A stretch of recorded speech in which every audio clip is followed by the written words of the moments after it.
when we're making our slap punch, what we're going to do is the hammer end, we taper it a bit. The main body we leave alone.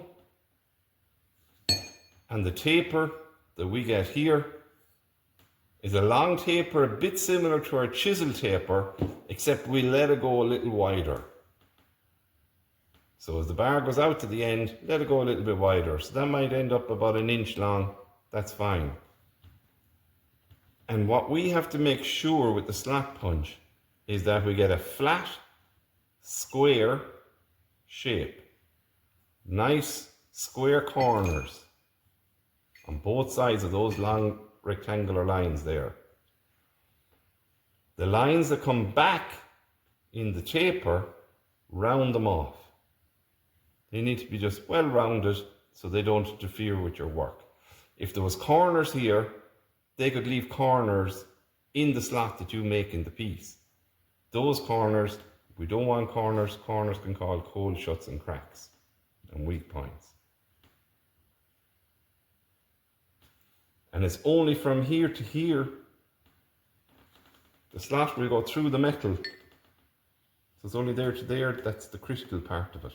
The rest of the tool isn't going into the metal. That's your slap punch. After the slap punch makes a slot in it, the drift will form the oval then in the monkey tool or in your hammer. So after the monkey tool is made, we'll be drilling a hole in it, and that is for finishing the shoulders on a tenon on a bar.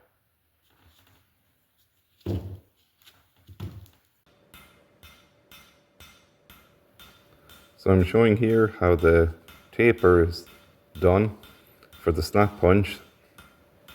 So I've started there, tapering down to the tip, starting at the end, working your way back up along the main bar, forging in orange heat as much as you can.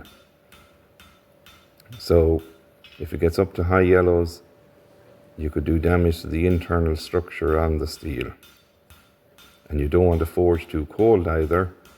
The reds is probably the coldest you want to be forging. Dull red and the black would be only for the very finishing last little bits. There I'm upsetting the tip just to kind of square up the end, to kind of dress it and get it the way I want it. That helps save on the filing after it's annealed.